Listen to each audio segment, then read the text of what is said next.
have Ben Ward. He describes himself as a genuine .com boom veteran and an internet plumber, which I think is a very good way of putting it. He's the founder of Love Hurts. This company set up to pioneer the use of white space spectrum to kickstart the interconnection of the Internet of Things, and that's the topic he's going to be telling us all about today. So please, a very warm welcome for Ben Ward.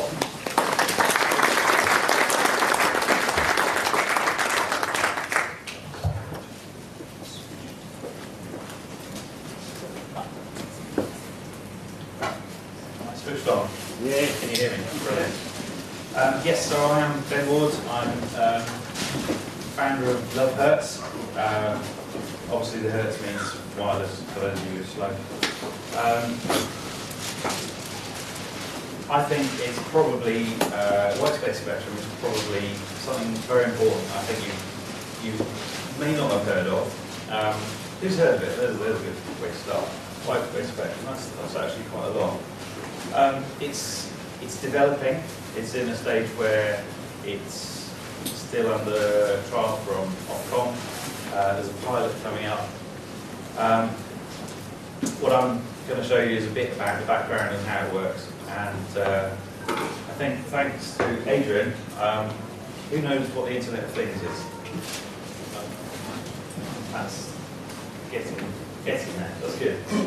Okay. So I'll start off with how to use it, or where you might use it first, and then I'll explain a little bit about what it is. So if you're here in the back end of nowhere, you've got no copper, this is extremely rural broadband, you'd be thankful for anything. So there's been a lot of confusion over, do you want 25 megabits per second, universal service commitment, all this kind of stuff. Some people just want to get on the internet. That's what happens if a tsunami hits your telecoms infrastructure. So that's a mobile base station after a tsunami has been through. You need something set up quickly and simply to actually rebuild your communications infrastructure, possibly even to start the rescue. And finally, this is my representation of the Internet of Things. This is the smart city, if you like. It's a city. If you can imagine every one of these blocks with how many sensors in doing all the Internet of Things, measuring temperature, doing central heating, telling you whether someone's opened the door or not, whether your baby's awake or not. You've got to cover an awful lot of sensors there. Now, if only there was a technology that could do that, that could cover an area like that, that would be quite useful. Otherwise, you've got to rely on everybody's broadband connection being all working at once to be able to connect to the internet. So it might be better to go in through the walls and actually connect directly to the devices. A bit like a mobile phone network. So here's the background. This is spectrum, but it's a representation of spectrum. It's the American spectrum representing the UK spectrum, but I didn't have to tell you that, so you don't need to know that. Just to give you a pointer of where things are, these two tiny slices here, they're where Wi-Fi lives. It's quite surprising considering how much value you get out of Wi-Fi. That's all there is out there. And the ISN band is, there's a pair of them there, one at 868 and one at 433. That being how your current cost meter works, or your Zigbee, or any of these short-range protocols. So there's not a lot of spectrum out there. Now this is license exempt, by the way, so you don't need permission or a license to operate equipment in these bands, which is why you can turn up and switch on your Wi-Fi and you don't have to ask permission. Everyone just there, they're all over the place here. It's that simple, you just turn up and switch it on. That big yellow on there, that's where TV lives. That's broadcast television, sometimes called UHF. Bands 4 and 5. Looks quite useful, doesn't it? And it's not all used at once. It actually looks a bit like this.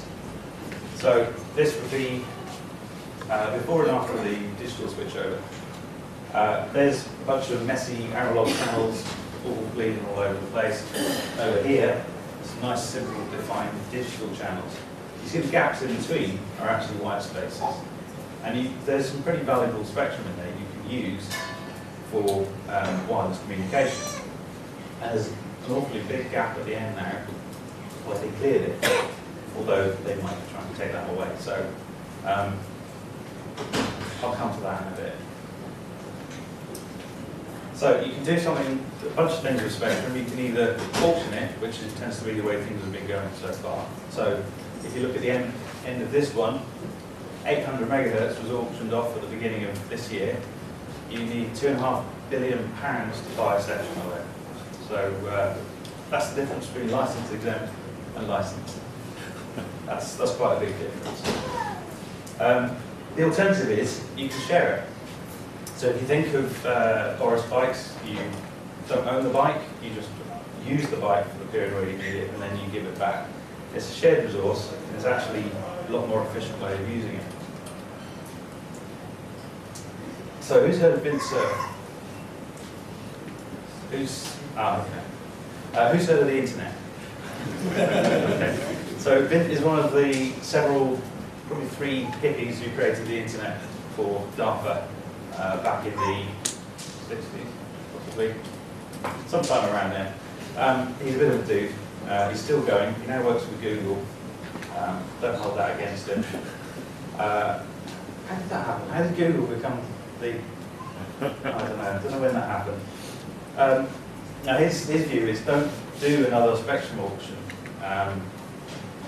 Think of sharing it instead. So make it open, make it license exempt.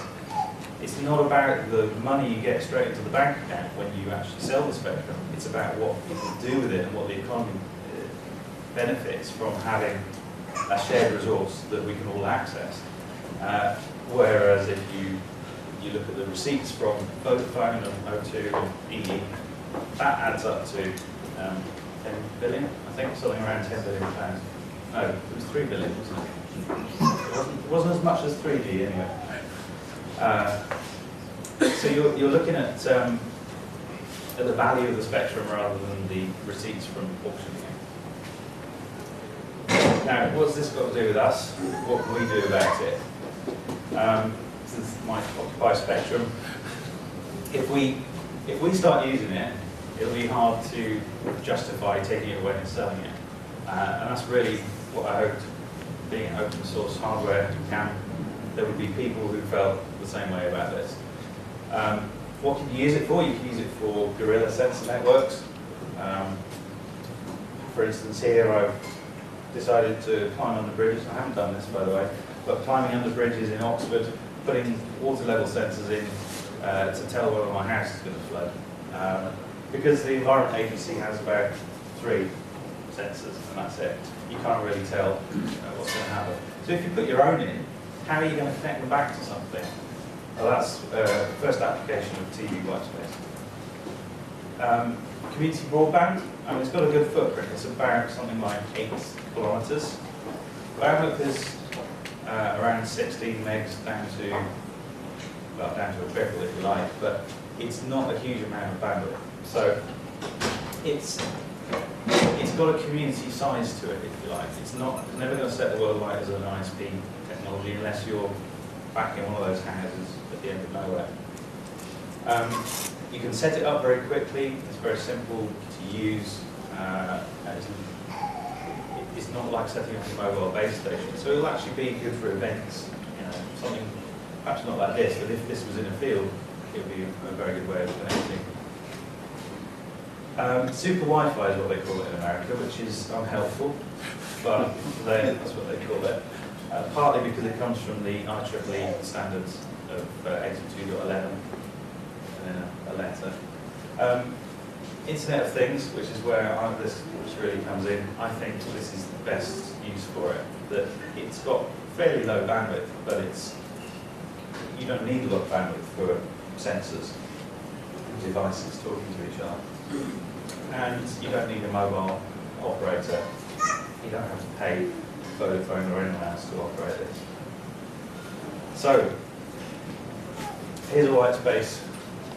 It's literally a white space on the map. So, white spaces can mean two things. There's the gaps in between the spectrum analyzer where there's free channels, and also, if you look at it on a map, you'll find in space this channel has a white space. So this is channel 55, which is equivalent to would have been ITV or a TV channel in the analog days. Where it's red, it means it's not available because it's being used for TV or some other purpose. But right here in where are we? Hebden Bridge. In Hebden Bridge, it's available. And it's probably a function of having so many hills around us. But it's actually really good for the spectrum reuse. You can reuse the same frequencies again and again. But if you're on top of the hill, not so good. So it's available in different amounts in where you go in the country. So there's no easy formula for what's available. But the white space database holds this information. Now, the white space database is fed by Ofcom from their plots of what's available, given to them by the TV transmitting people, Arqiva and BBC. And then third parties will generate yes or no's, such as this one. This is Spectrum Bridge.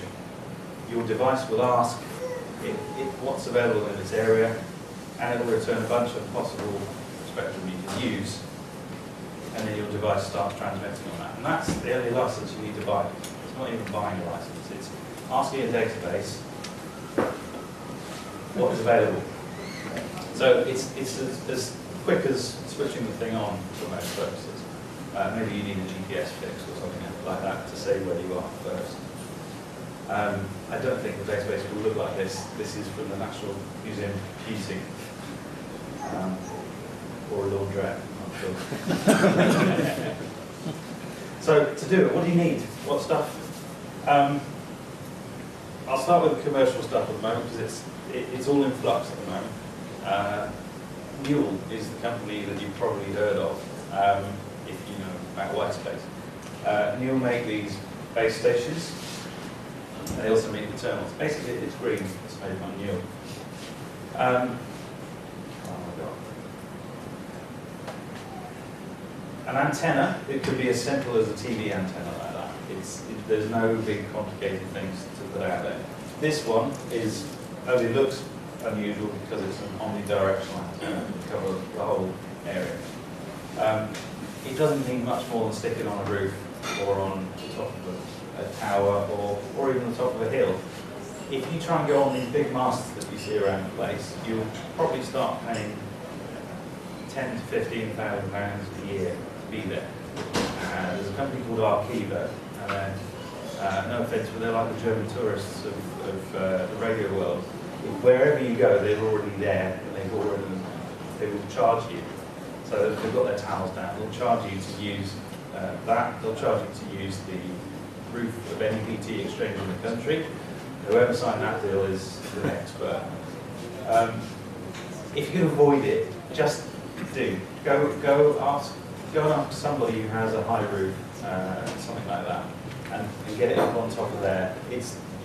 Claim it's a community thing. Let them join in. That's the kind of place where this would work best. The equipment's fairly expensive at the moment, but that's because it's early days. And when I say expensive, I mean about £8,000 for a base station, £700 for a terminal. But it's very early days. That's what the first generation terminal will look like, and that little one there is hopefully the aim for what size they want it to be. So that's quite a shrink, and that's why the price will come down. That there is a Raspberry Pi for comparison, and a little project called AirPi, which is run by a guy called Tom Hartley. He's 17, and he took this device around Docklands with him at the Electromagnetic Wave Festival. Anyone go to that? Yeah, so we had this white space network. We actually got one of these in the security hut at Docklands at Canary Wharf, and then put a Wi-Fi hotspot on it. We call it LAN overboard. It was actually on a boat. I'm not going to. these are dad jokes. By the way, there's a small child over there. That's my own project. You can hear noises. Yeah, so you can see that this device here, you know, this is huge, this is ridiculous, this is like a massive battery for your old mobile phone. That's the size it will become, and there's a handy little space there that's exactly that kind of size. So you can see what the potential is, that this will now connect your circuits, your devices to the internet without a SIM, without an expensive GSM card, that kind of thing. So this is the first generation, that's what's inside that box. There's actually 2 radios on there, they didn't need the second one. That's a laptop battery down the side, that's why these are made of discrete components, and all you hardware geeks probably know that you start with discrete components and you work down to maybe make it out of FPGAs, and you get some guy who knows about FPGA programming, and that's cheaper, and it's smaller, but it's still not there. And then you get down to the chip right in the middle there, which is ultimately where they've got to. Unsure when they'll be available, but they are the first ASIC, first application-specific integrated circuit built especially for white space. And they see this as being something like Bluetooth, that you'll buy a board like a Bluetooth board, that kind of size, and you'll stick it on your projects. I say projects.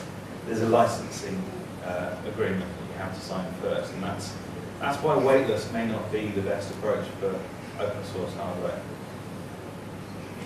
So what else is there you can use? So you've got weightless, which is what all the green new boxes use. They're planning to move that from proprietary into an ETSI standard. Not that ETSI, the other ETSI. IEEE have 82.11af, that's the super Wi-Fi I told you about. It's probably the most mature. 82.22 is for long range links, you know, 20 kilometers or more. And TC, rather snappily named, TC48TG1 from ECMA is another method you use, but I don't think anyone can remember it long enough to actually work out whether to use it or not. So there are your choices, and other, that's the other important one. If any of these aren't mature enough yet, you can still build your own protocol for it. This is a demo of weightless. So this is called the train set bridge, or some approximation of, with some strain gauges on, just to demonstrate how small you can make these things. That is the size of the sensor box that does the strain gauges and the conversion, probably microcontroller in there. That space there, that space there is big enough for the new the chips, the ASICs, the terminals. Right now, the dev kit is quite big. It wouldn't fit in the box. But that's all you need. Once you take that away and you move it all into that space, that's the size of the device you're talking about. I find that quite exciting, because then you can start sticking things all over the place. And the only backhaul, the only connection back to the internet you need is something up on top of the town hall. Can we open source it? Can we do something ourselves? Anyone want to try? Put their hands up if they want to try. Interested in this kind of thing. Yeah, one hand. 2 hands. Brilliant. So these are possible. Couldn't see me afterwards, by the way. That'll be really good. There's a microcontroller. There's a transceiver chip that's been built by a company called Line Microsystems, I think, and they form part of these software-defined radio devices, and these do all the heavy processing of signals, and then output it to your device, which then, something like a fairly high-powered small computer, like rather than something just slightly higher than a Raspberry Pi. A paralleller, for instance, if anyone's heard of those, parallel processing board. All it would need to do is find out where it is, talk to a database using some other means on the internet to find out what's available, what spectrum is available, and then retune to use it, and then use a new protocol. So you've got two possible ways of doing it there, and I'd be really excited if we could build something with that. You might have to get it passed Ofcom first, but it's not like the FCC where they actually approve the devices. What's Love Hurts doing about this? Well, what we're doing is doing an Oxford pilot. So Ofcom are trying to test this technology out. They want people to actually install it and see how it works in the wild. There's been a few trials, I mean that one in electromagnetic wave. We want to do it for a sensor network. So this orange bit is the footprint over Oxford. I don't know if you know Oxford, but that's a fairly sizable area. We reckon about 8 kilometres. Although with radio waves, it's hard to tell where they're going to go. We want to do a hardware hack day, and this starts in November, which is a little bit short notice, but we'd like to do a hardware hack day on this. We want to do local applications and an awful lot of sustainability and clean tech stuff going on in Oxford, so it'll be good for that. This is the timeline. An Ofcom pilot starting in around November. That's when we're considering doing a hack day. And it's going to be a little while before it's actually available to all of us. So this is going to be November, probably Q4 next year. So it is a little bit of a wait before we can actually start using this, but there's no reason we can't develop it in the meantime, make it something that we're actually able to put into our project. And I might have gone a bit fast there, but that's all white spaces. That's any questions about that?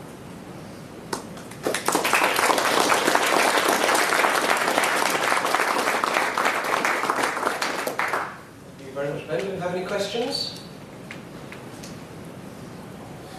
Okay. Back in the old green.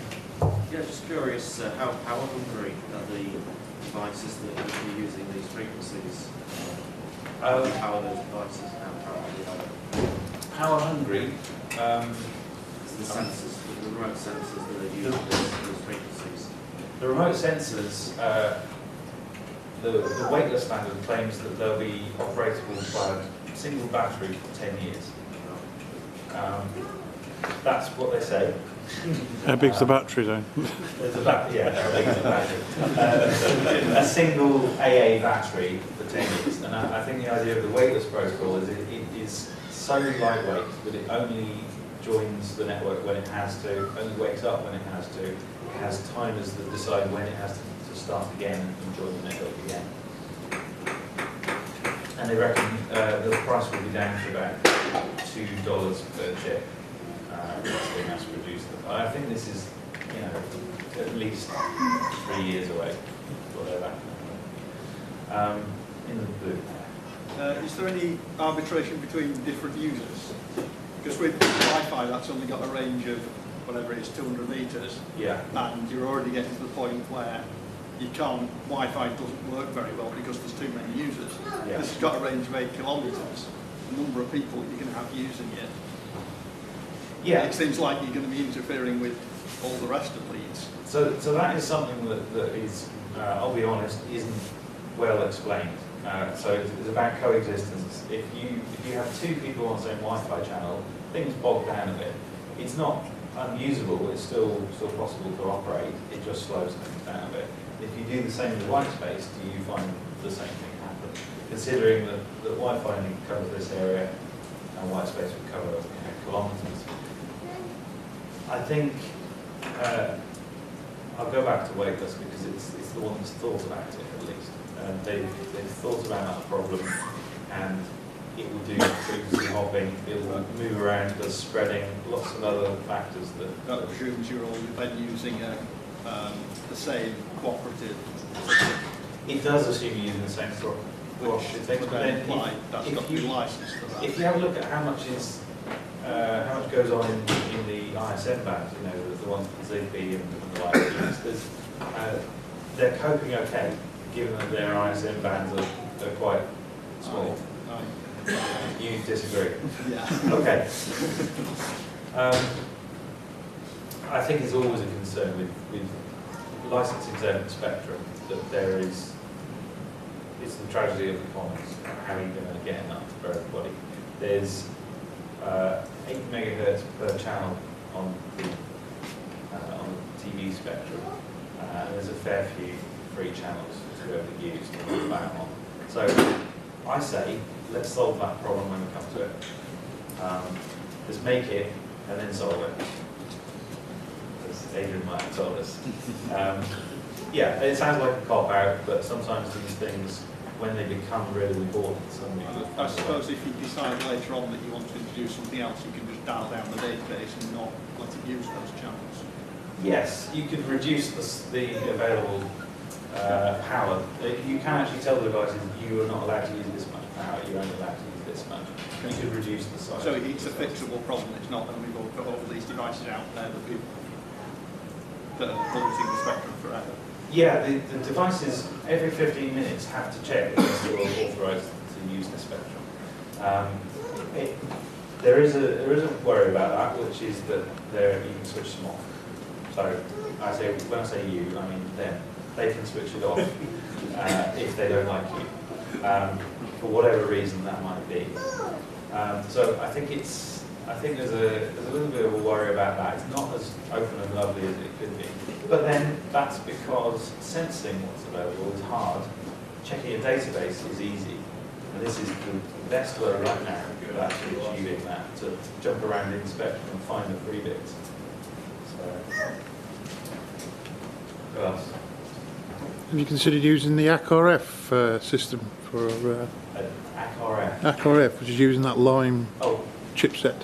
yeah. It's about, I don't know, $200, $250. So it's one of something similar to that? Yeah, same sort of thing. They're doing it as a ACRF. open, well, it's not open, a Kickstarter. Okay. Yeah. Yeah, so the good news is there are more and more high power front ends for your software defined radio, if I understand. Yeah, it's basically the whole radio system. It's not dissimilar to that. Okay. And you've got it's got GNU radio support already. Okay. So there are devices that are making life easier and easier by the sound of it. I think it's not quite to most people's pick, but it's not in my capabilities. I'm not here talking about it as though I know all about it. The RF is voodoo to a lot of people. One of the things that I did look into the future, I thought, what could you do with this once it's every day? If you combine three things that are coming up, there's metamaterial antennas, like graphing antennas, that will reconfigure themselves to the right frequency. You've got software-defined radio that reconfigures itself to the best system, the best modulation for the best frequency. You've got the spectrum database to find out what's available. And if you can quickly find out what's available, retune yourself to fit that, and then change your antenna to get that wavelength, suddenly you've got a very agile device that can just move around the spectrum as needed. I think that would be quite an exciting thing, 5, 10 years in the future. What's the maximum power allowed to use? And is there a limitation also on the ERP if you've got like a directional antenna? There is, I'm not very good on those figures. I have the Ofcom consultation that will probably answer some of those. But the bit I tend to work on is around 5 to 10 kilometres range. But the EIRP, I don't know. Is that anybody can do that now, or has it got to be via some pre-established So agreement? right now, if you want to do it, you have to ask for a test and development license, which I was going to do for here, but it was just too short notice. When you have that, you can actually do like last year, we had the open BTS running up the hill, actually using GSM frequencies for very low power. So it's a little bit like that today. During the pilot, it's controlled automatic allocation, and next year, after they got the statutory instrument from Parliament, it'll actually be just as simple as switching it on. You won't need to ask permission. That's all the time we have for questions, so I'd like to give a big round of applause for this.